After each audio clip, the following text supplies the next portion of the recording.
రామ చక్కని సీతకి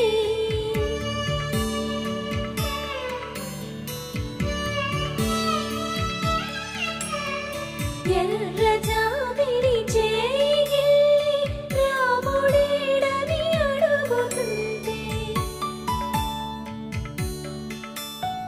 చూడలేదని పెదవి చెప్పే చెప్పలేమని కనులు చెప్పే నల్ల పూసైన